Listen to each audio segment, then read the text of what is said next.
এখন থেকে 14 বছরের কম বয়সী কাউকে গৃহকর্মী রাখা যাবে না। দিতে হবে 4 মাসের মাতৃত্বকালীন ছুটি। নির্যাতন করলে প্রচলিত আইনে ব্যবস্থা। গৃহকর্মী সুরক্ষা ও কল্যাণ নীতিমালার খসড়া মন্ত্রিসভায় অনুমোদন।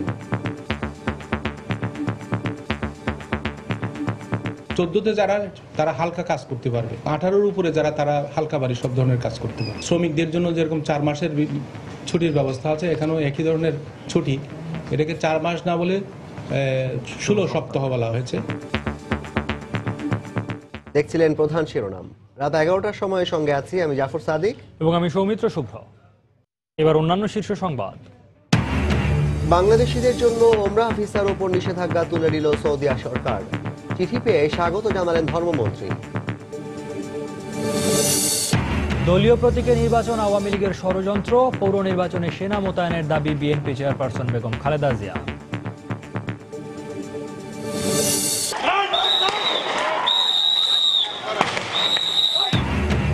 কুমিল্লার 14 গ্রামে সরকার দলীয় মেয়র প্রার্থী ও আওয়ামী লীগের বিদ্রোহী প্রার্থীর সমর্থকদের মধ্যে সংঘর্ষ, অগ্নিসংযোগ, আহত 6।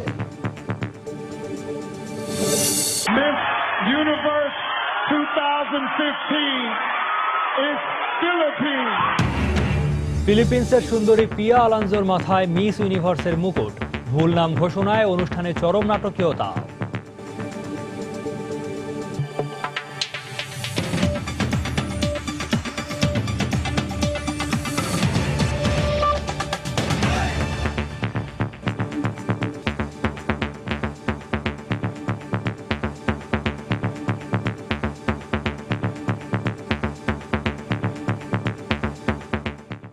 চোদ্দ বছরের কম বয়সী কাউকে গৃহকর্মী হিসেবে রাখা যাবে না। দিতে হবে 4 মাসের মাতৃত্বকালীন ছুটি, এমন বিধান রেখে বাংলাদেশ গৃহকর্মী সুরক্ষা ও কল্যাণ নীতিমালা 2015-এর খসড়া নীতিগতভাবে অনুমোদন দিয়েছে মন্ত্রিসভা। শ্রমঘণ্টা, বেতন, বিনোদনের বিষয়গুলো এতে প্রাধান্য পেয়েছে। এতে আরো বলা হয়, গৃহকর্মীদের নির্যাতন করলে প্রচলিত আইন অনুযায়ী সরকার ব্যবস্থা নেবে। দুবেলা দুমুঠো খাবার আর বেঁচে বসে থাকার তাগিদেই অন্যের গৃহে শ্রম দেয়া গৃহকর্মীদের নানা বঞ্চনার কথা যেমন সমাজে প্রতিষ্ঠিত সত্য, ঠিক তেমনি সত্য গৃহকর্মীদের উপর নির্যাতন রোধে মানবিকতার ডাক দিলেও তাতে কাঙ্ক্ষিত সাড়া না পাওয়ার বিষয়টি। দেশজুড়ে প্রতি বছরই ঘটে চলা এমন অনাকাঙ্ক্ষিত ঘটনা বন্ধ ও গৃহকর্মীদের নিরাপদ কর্মপরিবেশ তৈরিতে এই প্রথম নীতিমালা প্রণয়ন হলো দেশে। সোমবার সচিবালয়ে মন্ত্রিপরিষদের নিয়মিত বৈঠকে গৃহকর্মীদের সুরক্ষা সংক্রান্ত আইনের খসড়ায় অনুমোদন দেয় সরকার। বৈঠক শেষে মন্ত্রিপরিষদ সচিব ব্রিফিংয়ে জানান, শ্রম আইন 2006-এর আলোকেই তৈরি করা হয়েছে এই সুরক্ষা নীতি। শ্রমিক কল্যাণ আইন যেটা, ওই আইনে যে বিধানগুলো আছে সেগুলোর আলোকে এই নীতিমালাটা প্রণয়ন করা হয়। 14তে যারা তারা হালকা কাজ করতে পারবে, 18-র উপরে যারা তারা হালকা বাড়ি সব ধরনের কাজ করতে পারবে। শ্রমিকদের জন্য যেরকম 4 মাসের ছুটির ব্যবস্থা আছে, এখানেও একই ধরনের ছুটি।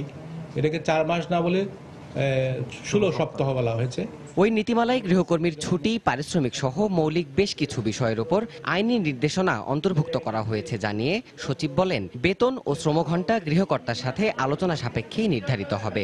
অনিয়মের ক্ষেত্রে শাস্তির বিধানও থাকছে প্রচলিত আইনেই। বেতনটা এটা হচ্ছে আলোচনা সাপেক্ষ, অর্থাৎ গৃহকর্তা এবং এই গৃহকর্মী দুইজনের আলোচনা সাপেক্ষে মিউচুয়ালি অ্যাগ্রিড। গৃহকর্মীর উপর কোন রকম হয়রানি ও নির্যাতনের ক্ষেত্রে সুবিচার নিশ্চিত করার দায়িত্ব প্রচলিত আইন অনুযায়ী সরকারের উপর বর্তাবে। শ্রমঘণ্টা এটাও আসলে মিউচুয়ালি অ্যাগ্রিড। এছাড়া বৈঠকে বাংলাদেশ প্রাইভেটাইজেশন কমিশন ও বিনিয়োগ বোর্ডকে একীভূত করে বিনিয়োগ উন্নয়ন কর্তৃপক্ষ আইন 2015 এবং বাংলাদেশ ক্ষুদ্র ও কুটির শিল্প কর্পোরেশন আইন 2015-এর খসড়ায় চূড়ান্ত অনুমোদন দেয়া হয়। সচেতনতা বৃদ্ধির জন্য উদ্বুদ্ধ করেন। দেবাশিস রায়, সময় সংবাদ, ঢাকা। এদিকে গৃহকর্মী সুরক্ষা ও কল্যাণ নীতিমালার খসড়া মন্ত্রিসভায় অনুমোদনে সন্তুষ্টি প্রকাশ করেছেন জাতীয় মহিলা সমিতি আইনজীবীর সভাপতি অ্যাডভোকেট সালমা আলী। সময় সংবাদকে তাৎক্ষণিক প্রতিক্রিয়ায় তিনি বলেন, সামাজিক ও সরকারি প্রত্যেকটি পর্যায়ে জবাবদিহিতা এবং শক্তিশালী পর্যবেক্ষণ কমিটি গঠনের মাধ্যমে গৃহকর্মী সুরক্ষা নিশ্চিত করা সম্ভব। শিশুরা কর্মক্ষেত্রে গৃহকাজে যে শিশুরা বিভিন্নভাবে যে নির্যাতনের শিকার, যৌন নির্যাতন এবং শারীরিক নির্যাতন এবং অন্যান্য যে নির্যাতনগুলো হয়, সেটা কমে আসবে বলে আমি মনে করি এবং একটা জবাবদিহিতার ভিতরে পড়ে যাবে। প্রত্যেককে জবাবদিহিতার ভিতরে থাকতে হবে। এই জন্য একটা পর্যবেক্ষক একদম নিউট্রাল একটা শিশু অধিকার নিয়ে যারা কাজ করে তাদেরকে নিয়ে সরকার সমন্বয় একটা কমিটি করে যদি, তবে আমার মনে হয় এটা খুব সাকসেসফুল হবে। পৌর নির্বাচনের ফলাফল নিজেদের অনুকূলে নিতে সরকার নীল নকশা করেছে বলে অভিযোগ তুলে বিএনপি চেয়ারপারসন বেগম খালেদা জিয়া বলেছেন, এই নির্বাচন সুষ্ঠু করতে হলে সেনা মোতায়েন করতে হবে। বিকেলে রাজধানীতে বিজয় দিবসের এক আলোচনা অনুষ্ঠানে তিনি এ দাবি জানান। মুক্তিযুদ্ধের শহীদদের সংখ্যা নিয়ে বিতর্ক রয়েছে বলেও মন্তব্য করেন বেগম জিয়া। মহান বিজয় দিবস উপলক্ষে সোমবার বিকেলে রাজধানীর ইঞ্জিনিয়ার্স ইনস্টিটিউশন মিলনায়তনে জাতীয়তাবাদী মুক্তিযোদ্ধা দল আয়োজিত এই সমাবেশে যোগ দেন বিএনপি চেয়ারপারসন বেগম খালেদা জিয়া। সারা দেশ থেকে আসা সংগঠনটির মুক্তিযোদ্ধা প্রতিনিধিদের অংশগ্রহণে অনুষ্ঠিত এই সমাবেশে দলের ভারপ্রাপ্ত মহাসচিব মির্জা ফখরুল ইসলাম আলমগীর সহ শীর্ষ নেতারাও উপস্থিত ছিলেন। প্রধান অতিথির বক্তব্যে বেগম জিয়া দলীয় প্রতীকে পৌর নির্বাচনের উদ্দেশ্য নিয়ে প্রশ্ন তোলেন। পাশাপাশি নির্বাচন কমিশনের কর্মকাণ্ডের কঠোর সমালোচনা করেন তিনি। নির্বাচন কমিশন একটা বসে আছে অথর্ব, এর কাছ থেকে তো আপনারা সঠিক কিছু আশা করতে পারেন না। দলীয় প্রতীক, সেটা দিয়ে নির্বাচন হবে, এটার পিছনে তাদের নিশ্চয়ই একটা কোনো লক্ষ্য আছে, উদ্দেশ্য আছে এবং ষড়যন্ত্র আছে। পৌর নির্বাচনে ক্ষমতাসীনদের বিরুদ্ধে প্রভাব বিস্তারের অভিযোগ তোলেন বিএনপি চেয়ারপারসন। এই নির্বাচনে সেনা মোতায়েনের দাবি জানান তিনি। এই নির্বাচন যদি সত্যিকারে ফেয়ার করতে হয়, নিরপেক্ষ করতে হয়, তাহলে সেনাবাহিনীকে মোতায়েন করতে হবে। সেনাবাহিনী মোতায়েন করলে আমরা কিছুটা আশা করতে পারি যে নির্বাচন ফেয়ার হবে। ফেয়ার নির্বাচন হলে বিএনপি 80% ভোট পাবে। আওয়ামী লীগের বিরুদ্ধে স্বাধীনতা বিরোধীদের আশ্রয় প্রশ্রয় দেওয়ার অভিযোগও তোলেন বেগম জিয়া। মুক্তিযুদ্ধের শহীদের সংখ্যা নিয়ে বিতর্ক রয়েছে বলেও মন্তব্য করেন তিনি। আজকে বলা হয় যে এত লক্ষ লোক শহীদ হয়েছে, এইটা নিয়েও অনেক বিতর্ক আছে যে আসলে কত শহীদ হয়েছে মুক্তিযুদ্ধের সময়। আওয়ামী লীগ যুদ্ধ অপরাধীদের পালছে নিজের ঘরে, মন্ত্রী বানায়, অমুক বানায়, তাদের কিন্তু তারা চোখে দেখছে না। উন্নয়নের নামে ক্ষমতাসীনরা অনিয়ম, দুর্নীতি ও লুটপাট করছে বলেও মন্তব্য করেন বেগম খালেদা জিয়া। জাতীয় নির্বাচন হবে। সালাউদ্দিন সুমন, সময় সংবাদ, ঢাকা। এদিকে আওয়ামী লীগের যুগ্ম সাধারণ সম্পাদক মাহবুবুল আলম হানিফ বলেছেন, ক্ষমতার লোভে এলোমেলো কথা বলে চলেছেন বেগম খালেদা জিয়া। সরকারের বিরুদ্ধে মিথ্যাচার করে জনগণকে বিভ্রান্ত করার চেষ্টা করছেন। প্রধানমন্ত্রীকে নিয়ে বেগম জিয়ার গতকালের বক্তব্যের সমালোচনা করে একথা বলেন তিনি। বিকেলে রাজধানীর ধানমন্ডিতে দলীয় সভানেত্রীর কার্যালয়ে সাংবাদিকদের ব্রিফ করেন হানিফ। বেগম খালেদা ক্ষমতার লোভে এতই অন্ধ হয়ে গেছেন, এতই অসহায় হয়ে গেছেন যে উনি এখন ব্যক্তিগতভাবে মিথ্যাচার এবং উন্মাদের মতো আচরণ করে যাচ্ছেন। বিএনপির বিভিন্ন পর্যায়ের নেতৃবৃন্দ তারা সরকার সম্বন্ধে, সরকার দলের বিরুদ্ধে, সরকারের বিরুদ্ধে নানা সময়ে মিথ্যাচার করে, মিথ্যা কথা বলে বিভ্রান্তি করার চেষ্টা করছে এবং অনেক ক্ষেত্রেই তাদের বক্তব্য এবং আচরণ নির্বাচন আচরণ বিধি ভঙ্গের সামিল হচ্ছে। এখন সেটা তারা বহু আন্দোলন করেছে, ব্যর্থ হয়ে এখন তারা নিজের মনে সান্ত্বনা খোঁজার জন্য এখন নির্বাচনের মাধ্যমে কিছু অর্জন করা যায় কিনা সেই কথাবার্তা বলছেন। পরপর 4 কার্যদিবস অসুস্থতার কারণ দেখানোয় আজও বেগম খালেদা জিয়ার অনুপস্থিতিতে চলল জিয়া চ্যারিটেবল ট্রাস্ট দুর্নীতি মামলায় সাক্ষ্য গ্রহণ। আজ তার অনুপস্থিতিতে রাষ্ট্রপক্ষের 4 জন সাক্ষীকে জেরা করেন তার আইনজীবী।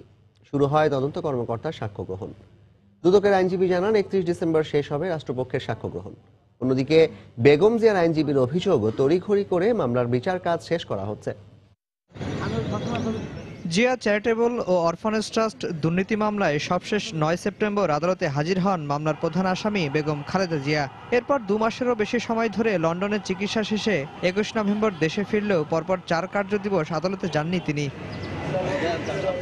সোমবারও অসুস্থতার কারণ দেখিয়ে তার অনুপস্থিতিতেই চ্যারিটেবল ট্রাস্ট দুর্নীতি মামলার কার্যক্রম শুরুর আবেদন জানান বেগম জিয়ার আইনজীবীরা।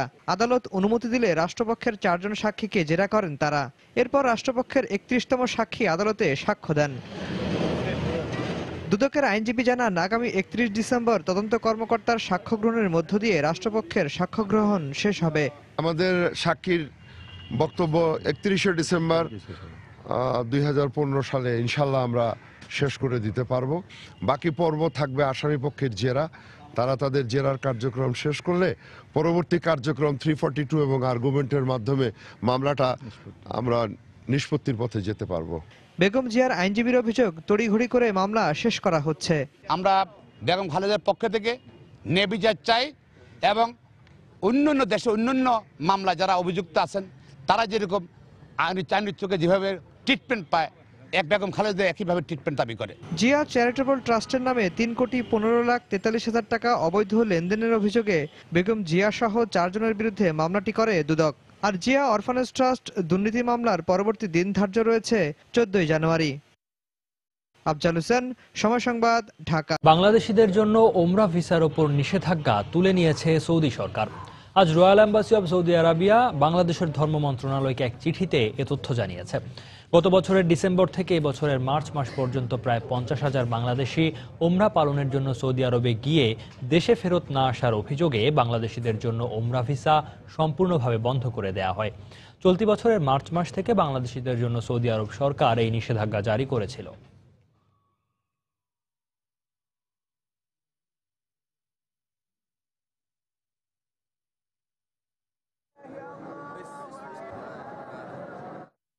বাংলাদেশিদের জন্য ওমরা ভিসার ওপর সৌদি সরকারের নিষেধাজ্ঞা তুলে নেয়ার বিষয়ে ধর্মমন্ত্রী অধ্যক্ষ মতিউর রহমানের সাথে কথা বলেছে সময় সংবাদ। সন্ধ্যায় সময় সংবাদকে মন্ত্রী জানান, নিষেধাজ্ঞা তুলে নেয়ার কারণে বিভিন্ন এজেন্সি ও কোম্পানির মাধ্যমে সৌদি আরবে ওমরা পালন করতে যেতে পারবেন বাংলাদেশিরা। কিছু সংখ্যক এজেন্সি নানা প্রবণতা ছলনা করিয়া পাঠাইছে উমরার জন্য, পরে আর এরা ফেরত আসে নাই। বাংলাদেশে তো খুব দুর্নাম হয়েছে। আজকে থেকে ইনশাল্লাহ আল্লাহর রহমতে এগুলি খুলে দিয়েছে সৌদি সরকার। আমি সেজন্য সৌদি সরকারকে আন্তরিক ধন্যবাদ এবং মোবারকবাদ জানাই। যাদের বিরুদ্ধে, যেসব এজেন্সির বিরুদ্ধে কোনো অভিযোগ এই পর্যন্ত উত্থাপিত হয় নাই, তারা দরখাস্ত করলে আমি সোজা তাদেরকে দিয়ে দেবো উমরা লাইসেন্সের অনুমতি। যেহেতু কতবার এই উমরা বাতিল দেখা, বন্ধ দেখা আমার অভিজ্ঞতা হয়েছে, এইবার আমি একেবারে চুল চারা হিসাব করে তাদেরকে ছাড়বো, কোনো অসুবিধা হবে না ইনশাল্লাহ। রাত 11টার সময় আরো থাকছে। বিদ্যুৎ খাতের উন্নয়নে সহযোগীদের পাশাপাশি জোরালো ভূমিকা রাখছে সরকারি আর্থিক প্রতিষ্ঠানগুলো। ইট কলের মতো আরো সংস্থা সৃষ্টির তাগিদ। পৌর নির্বাচনের খবর।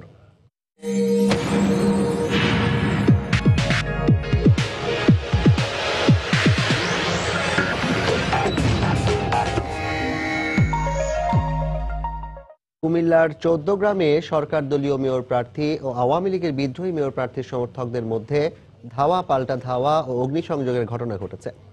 এতে আহত হয়েছেন অন্তত 10 জন। পুলিশ জানায়, বিকেলে 14 গ্রাম বাজারে নির্বাচনী প্রচারণাকে কেন্দ্র করে আওয়ামী লীগের মেয়র প্রার্থী ও বর্তমান মেয়র মিজানুর রহমান এবং বিদ্রোহী প্রার্থী ইমাম হোসেনের সমর্থকদের মধ্যে বাকবিতণ্ডা হয়। এক পর্যায়ে দুপক্ষের প্রায় 4 শতাধিক কর্মী সমর্থক নিজেদের মধ্যে সংঘর্ষে জড়িয়ে পড়ে। এতে 2 জন পুলিশ সদস্য সহ অন্তত 10 জন আহত হন। এ সময় ইউনিয়ন পরিষদ কার্যালয়ের বাইরে থাকা 10টি মোটরসাইকেল, মাইক্রোবাস ও দোকানপাটে আগুন দেওয়া হয়। খবর পেয়ে পরিস্থিতি নিয়ন্ত্রণে আনতে পুলিশ কয়েকশো রাউন্ড রাবার বুলেট ও টিয়ার সেল নিক্ষেপ করে।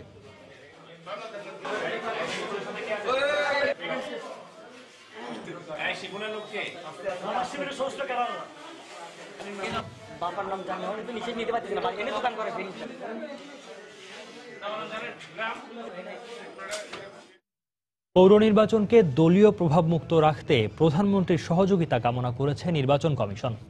একটি স্বাধীন সাংবিধানিক প্রতিষ্ঠানের পক্ষ থেকে একজন দলীয় প্রধানের হস্তক্ষেপ কামনা সুষ্ঠু নির্বাচনের জন্য কতখানি সহায়ক। বিভিন্ন মহলে এ নিয়ে তৈরি হয়েছে নানা প্রতিক্রিয়া। কেউ বলছে এতে নির্বাচন কমিশনের দুর্বলতা স্পষ্ট হয়েছে, যা প্রার্থী এবং ভোটারদের মাঝে আস্থার সংকট তৈরি করবে। আবার কারো মতে কমিশনের এমন বক্তব্য সুষ্ঠু নির্বাচন পরিচালনায় ইসির ইতিবাচক মনোভাবের বহিঃপ্রকাশ, যা এতদিন অনুপস্থিত ছিল। প্রথমবারের মতো দলীয় ভিত্তিতে অনুষ্ঠিত হতে যাচ্ছে পৌরসভা নির্বাচন। অনেকদিন পর বাংলাদেশের মানুষ দেখার সুযোগ পাবে নৌকা আর ধানের শীষের দ্বৈরথ। শুরু থেকে সরকারি দলের পক্ষ থেকে দাবি জানিয়ে আসা হচ্ছিল নির্বাচনী প্রচারণায় সংসদ সদস্যের অংশগ্রহণের সুযোগ রাখার, আর বিএনপির অবস্থান ছিল আওয়ামী লীগের এই দাবির বিপরীতে। শেষমেশ প্রচারণায় সংসদ সদস্যের অংশগ্রহণের সুযোগ না দিয়ে আচরণবিধিতে আগের নিয়মই বহাল রাখে নির্বাচন কমিশন। কিন্তু পরবর্তীতে দেখা গেছে এই বিধান অমান্য করায় দেশের বিভিন্ন এলাকায় সরকারের মন্ত্রী ও এমপিদেরকে কারণ দর্শানো নোটিশ দিয়েছে ইসি। এছাড়াও অভিযোগ রয়েছে বিভিন্ন জায়গায় সরকার দলীয়রা প্রভাব বিস্তার করছে নির্বাচন পরিচালনায় নিয়োজিত কাজের উপর। নির্বাচন কমিশনকে দোষারোপ করা একটা এমন বাস্তবতায় সুষ্ঠু নির্বাচনের স্বার্থে রোববার প্রধানমন্ত্রীর হস্তক্ষেপ চেয়ে গণমাধ্যমে বক্তব্য দেন নির্বাচন কমিশনার মোহাম্মদ শাহনওয়াজ। যিনি সরকার প্রধান আছেন তাকেও আমরা বলবো বিষয়টা দেখার জন্য। নির্বাচন কমিশনের কাছ থেকে এ ধরনের পদক্ষেপ ইতিবাচক হিসাবেই দেখছে আওয়ামী লীগ। অপরদিকে বিএনপি বলছে এর মধ্য দিয়ে কমিশনের নিজের দুর্বলতাকেই স্পষ্ট করে দিয়েছে দেশ ও জাতির সামনে। স্বাধীন নির্বাচন কমিশন নির্বাচনের আচরণবিধি মেনে চলার জন্য সকল রাজনৈতিক দলের নেতাকর্মীর উপর তার আইনগত ব্যবস্থা নেওয়ার অধিকার আছে। নির্বাচন কমিশন নিজেই স্বীকার করে বিরোধী দলের অভিযোগকে সত্য বলে প্রমাণিত করলেন। আর বিশ্লেষকরা বলছে একটি স্বায়ত্তশাসিত প্রতিষ্ঠানের মুখে এ ধরনের কথা শোভা না পেলেও এর মধ্য দিয়ে অন্তত নির্বাচন কমিশনের ইতিবাচক মনোভাব প্রকাশ পেয়েছে। এই একটা বক্তব্যের মাধ্যমে কিন্তু অনেকগুলো বিষয় বেরিয়ে এসছে এবং এক অর্থে এটা ভালো যে বেরিয়ে এসছে, তাতে করে আলোচনাগুলো হতে পারে এবং চোখে আঙ্গুল দেখিয়ে দেওয়ার মতো অ্যাকচুয়ালি যে এই হচ্ছে বাস্তবতা, এগুলো এইভাবে ঠিক করা দরকার। নিঃসন্দেহে এটা নির্বাচন কমিশনের দুর্বলতারই প্রতিফলন। সরকারকে অনুরোধ করেছে, হ্যাঁ করতেই পারে, কিন্তু তাদের যেটা করণীয় এটা দরকার হলো এখন তাদের সেই কাজগুলো করা। আগামী 30 ডিসেম্বর 233টি পৌরসভায় একযোগে অনুষ্ঠিত হবে এই নির্বাচন। রাশেদ লিমন, সময় সংবাদ, ঢাকা। বিদ্যুৎ খাতের অবকাঠামো নির্মাণে উন্নয়ন সহযোগীদের পাশাপাশি জোরালো ভূমিকা রেখে চলেছে দেশের সরকারি আর্থিক প্রতিষ্ঠানগুলো। গেল কবছরে সরকারি মালিকানার আর্থিক প্রতিষ্ঠান ইডকলের অর্থায়নে শক্ত ভিত রচিত হয়েছে বিদ্যুৎ খাতে। এরই মধ্যে বিদ্যুৎ খাতে প্রায় 1700 কোটি টাকা বিনিয়োগ করা হয়েছে বলে দাবি প্রতিষ্ঠানটির। বিদ্যুৎ মন্ত্রণালয়ে আসা দাতা গোষ্ঠীর ঋণের পাশাপাশি দেশীয় প্রতিষ্ঠানগুলোর বিনিয়োগের স্বার্থেই সৃষ্টি করতে হবে এমন আরও প্রতিষ্ঠান। দেবাশিস রায়ের রিপোর্ট। দেশে অর্থনীতির গতি প্রবাহ ধরে রাখার ক্ষেত্রে অন্যতম হিসেবে বিবেচিত বিদ্যুৎ খাত, আর সে কারণেই প্রতিনিয়ত বাড়তে থাকা চাহিদা মোকাবেলায় নীতি নির্ধারকরা জোর দিচ্ছেন বিদ্যুৎ কেন্দ্র নির্মাণে। মাঝারি থেকে বৃহৎ আকারের এসব প্রকল্পে বড় সংকট হয়ে দেখা দেয় অর্থ যোগানের বিষয়টি, কিন্তু থেমে নেই বাংলাদেশ। 2001 সালে নারায়ণগঞ্জের মেঘনাঘাটে 450 মেগাওয়াটের গ্যাস ভিত্তিক বিদ্যুৎ কেন্দ্র নির্মাণের মধ্যে দিয়ে বিদ্যুৎ খাতে বিনিয়োগ শুরু করে ইডকল। এরপর অব্যাহত থাকে ছোট বড় বিদ্যুৎ কেন্দ্রে বিনিয়োগ। প্রতিষ্ঠানটির তথ্যমতে দেশে উৎপাদিত মোট বিদ্যুতের 13% আসছে ইডকলের বিনিয়োগ থেকে। উৎপাদিত হচ্ছে 1500 মেগাওয়াটেরও বেশি বিদ্যুৎ। এছাড়া বিনিয়োগের অপেক্ষায় থাকা প্রকল্প থেকেও আসবে আরও 160 মেগাওয়াট বিদ্যুৎ। ইডকলের অর্থায়নে বিদ্যুৎ কেন্দ্র নির্মাণে সহায়তার কথা জানালেন এক উদ্যোক্তা। বাংলাদেশে বিদ্যুতায়ন হওয়ার জন্য একটা যতগুলো আর্থিক প্রতিষ্ঠান আছে তার মধ্যে সবচেয়ে শুধুমাত্র অর্থ দিয়েই নয়, বন্ধু হিসেবে অভিজ্ঞতা শেয়ার করার দিক দিয়েও ইডকলের অবস্থান is perhaps at the top. অন্যদিকে প্রতিষ্ঠানটির দাবি, বিভিন্ন মেয়াদে তাদের ঋণ সহায়তায় উদ্যোক্তাদের পাশাপাশি উপকৃত হচ্ছে বাংলাদেশ। প্রচুর ইনভেস্টমেন্ট লাগে পাওয়ার সেক্টর করার জন্য। এই প্রজেক্টগুলিকে ভায়াবল করার জন্য একটা লঙ্গার টার্ম লোনও প্রয়োজন হয়। যখন আমরা থাউজেন্ডস এন্ড থাউজেন্ড মেগাওয়াটের কথা বলছি, ইজ এ বিগ চ্যালেঞ্জ। তো আমরা লার্জ অ্যামাউন্ট লোন প্রোভাইড করে থাকি। যদি এই ফাইন্যান্সিয়াল সাপোর্ট আমরা প্রোভাইড করতে না পারতাম, তাহলে গভর্নমেন্টের জন্য পাওয়ার কেনা খুব কষ্টসাধ্য হতো। তবে বিদ্যুৎ খাতের নীতি ও গবেষণা বিভাগ পাওয়ার সেল বলছে, ইডকলের সফলতা অনুসরণ করে Bangladesh infrastructure project finance BIPF গঠন করা হলেও আগামীতে এমন আর্থিক প্রতিষ্ঠানের সংখ্যা আরও বাড়ানো উচিত। যখন বড় বেসলোড পাওয়ার প্ল্যান্ট, সেক্ষেত্রে ইডকল একা সম্ভব না। ডেফিনেটলি ইডকল সাপ্লিমেন্ট করতে পারে, অল্প হলেও, কিন্তু এর কিন্তু ভূমিকা কিন্তু সাংঘাতিক হতে পারে। ইডকলের পাশাপাশি আমি মনে করি এই ধরনের অর্গানাইজেশন বাংলাদেশে আরও হওয়ার প্রয়োজনীয়তা ছিল বলেই এখন ইডকলের আদলে কিন্তু আরেকটা প্রতিষ্ঠান হয়েছে। এছাড়া বিদেশি ঋণ সমন্বয়ের ক্ষেত্রে দেশীয় প্রতিষ্ঠানগুলোর শক্তিশালী কাঠামো চুক্তি সম্পাদনের ক্ষেত্রে দেশের মঙ্গলজনক অবস্থান তৈরি করে বলেও মত নীতি নির্ধারকদের। দেবাশিস রায়, সময় সংবাদ, ঢাকা। রাত 11টার সময় আরও থাকছে। $1,40,000 বিশ্বসেরা অলরাউন্ডার সাকিব আল হাসানকে কিনে নিল করাচি কিংস, খেলবেন পাকিস্তান সুপার লিগে। রেলের উন্নয়নে সরকার কাজ করে যাচ্ছে বলে মন্তব্য করেছেন রেলমন্ত্রী মুজিবুল হক। বিকেলে কমলাপুরে রেলের ডিজেল ওয়ার্কশপ পরিদর্শন শেষে তিনি সাংবাদিকদের কথা বলেন। এ সময় মন্ত্রী আগামী বছরের মধ্যেই নতুন 270টি কোচ রেলের সঙ্গে যুক্ত হবে বলেও জানান। এর আগে তিনি ডিজেল ওয়ার্কশপের বিভিন্ন ইউনিট ঘুরে দেখেন এবং নির্দেশনা দেন। এছাড়া ওয়ার্কশপের কর্মকর্তা ও কর্মীদের রেলের তেল অপচয় রোধে তৎপর হওয়ার নির্দেশ দেন তিনি। এ সময় মন্ত্রীর সাথে মন্ত্রণালয়ের সচিব সহ অন্যান্য কর্মকর্তারা উপস্থিত ছিলেন।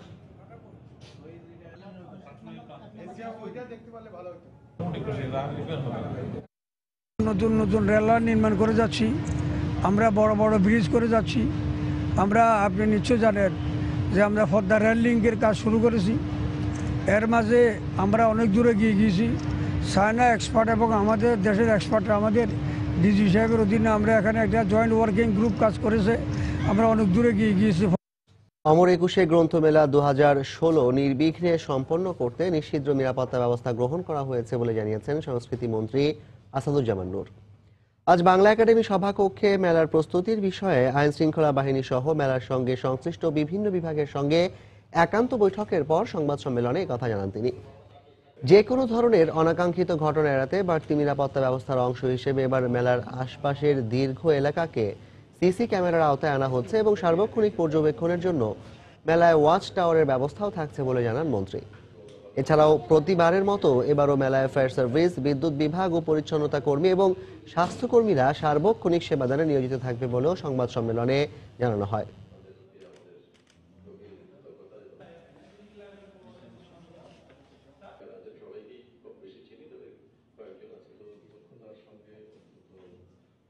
প্রস্তুতির একটি অংশ নিয়ে আমরা আজকে বসেছিলাম, সেটি হলো মূলত নিরাপত্তা বিষয়ক। এই বইমেলা মানে হলো আমাদের মুক্ত চিন্তার জয়, এই বইমেলা মানে হলো মানুষের অধিকারের জয়, এই বইমেলা মানে হলো বিশ্ব মানবতার জয়। আমরা সেই দিকে লক্ষ্য রেখেই পুরো নিরাপত্তা ব্যবস্থা নিয়ে এখানে আলোচনা করেছি। পুরো সাংগঠনিক বিষয়গুলো নিয়ে আমরা কথা বলেছি এবং এখানে নিরাপত্তা ব্যবস্থার সঙ্গে যারা যুক্ত যেসব সংস্থা তাদের প্রত্যেকের প্রতিনিধি এখানে উপস্থিত ছিলেন। ইন্ডাস্ট্রিয়াল বন্ড সুবিধার আওতায় আমদানিকৃত লৌহজাত দ্রব্য অবৈধভাবে কম দামে খোলা বাজারে বিক্রি করায় রাজস্ব হারাচ্ছে সরকার। ক্ষতিগ্রস্ত হচ্ছে প্রকৃত ব্যবসায়ীরা। গুটি কয়েক ইন্ডাস্ট্রির হাতে এ বন্ড সুবিধা সীমাবদ্ধ থাকায় বন্ধ হওয়ার উপক্রম এ শিল্পের সঙ্গে জড়িত প্রায় 4 লাখ মাঝারি, ক্ষুদ্র ও বৃহৎ প্রতিষ্ঠান। এ শিল্পের সঙ্গে জড়িত প্রকৃত ব্যবসায়ীদের বাঁচিয়ে রাখতে বন্ড সুবিধা বন্ধের দাবি জানিয়েছে Bangladesh iron and steel importers association. সকালে এক মানববন্ধন থেকে তারা এ দাবি জানান।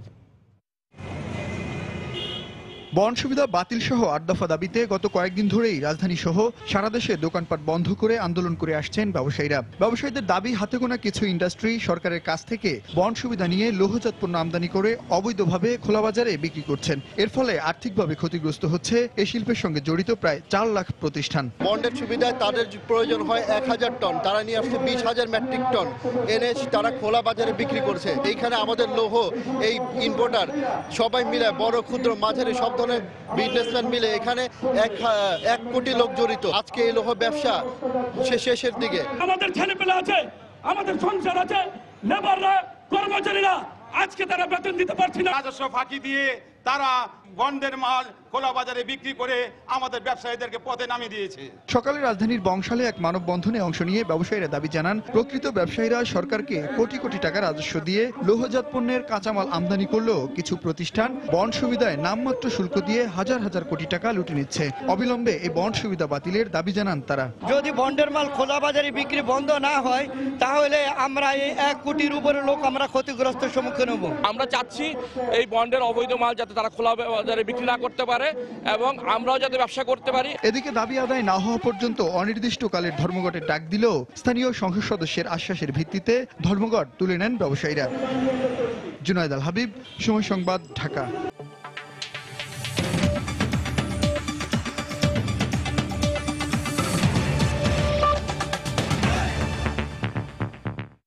সুন্দরী প্রতিযোগিতা মিস ইউনিভার্সের খেতাব অর্জন করেছেন ফিলিপিন্সের রূপসী পিয়া আলোনজো। রোববার যুক্তরাষ্ট্রের লাস ভেগাসে এক জাঁকজমকপূর্ণ অনুষ্ঠানের মধ্য দিয়ে তার মাথায় বিজয়ের মুকুট পরিয়ে দেওয়া হয়।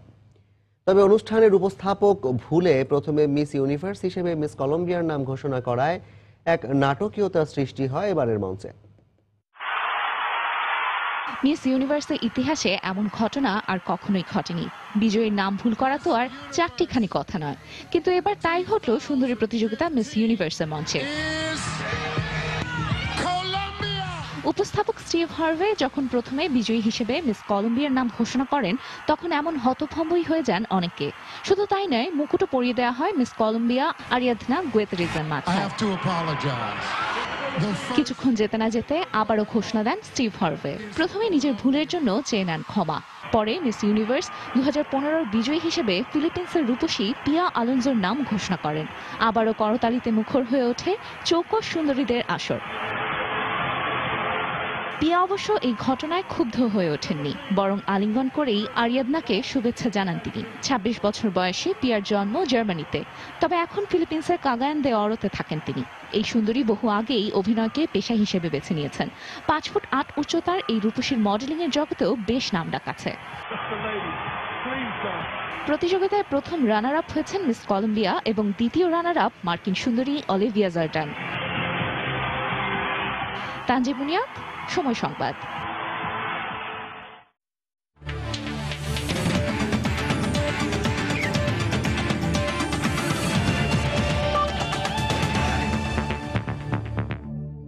পাকিস্তান সুপার লিগে করাচি কিংসের হয়ে খেলবেন বিশ্বসেরা অলরাউন্ডার সাকিব আল হাসান।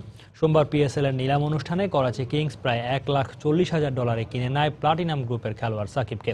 এছাড়াও দেশের তরুণ সেন্সেশন মুস্তাফিজুর রহমানকে নিয়েছে লাহোর কালেন্দর্স ও তামিমকে পেশোয়ার জলমি। আইপিএল বিগ ব্যাশের পর এবার পিএসএল কাঁপাবেন বাংলাদেশের সাকিব আল হাসান। নিলামে করাচি কিংস আইকন শোয়েব মালিকের পর বেছে নেয় সাকিবকে। বাংলাদেশের একমাত্র খেলোয়াড় হিসেবে পিএসএল এর প্লাটিনাম গ্রুপে জায়গা করে নিয়েছিলেন সাকিব। এখন পর্যন্ত 38টি আন্তর্জাতিক টি-20 ম্যাচে 843 রান ও 45টি উইকেট নিয়েছেন। টি-20তে বিশ্বসেরা এই অলরাউন্ডার। 5টি ফ্রাঞ্চাইজির অংশগ্রহণে 2016 4 ফেব্রুয়ারি দুবাইয়ে শুরু হবে পাকিস্তান সুপার লিগ। রাত 11টার সময়ে এই পর্যায়ের শীর্ষ সংবাদগুলো জানিয়ে দিচ্ছি আরেকবার। 14 বছরের কম বয়সী কাউকে গৃহকর্মী রাখা যাবে না, দিতে হবে 4 মাসের মাতৃত্বকালীন ছুটি। গৃহকর্মী সুরক্ষা ও কল্যাণ নীতিমালার খসড়া মন্ত্রিসভায় অনুমোদন। বাংলাদেশিদের জন্য ওমরাহ ভিসার উপর নিষেধাজ্ঞা তুলে নিল সৌদি সরকার, চিঠি পেয়ে স্বাগত জানালেন ধর্মমন্ত্রী। দলীয় প্রতীকে নির্বাচন আওয়ামী লীগের ষড়যন্ত্র, পৌর নির্বাচনে সেনা মোতায়েনের দাবি বিএনপি চেয়ারপারসন বেগম খালেদা জিয়া।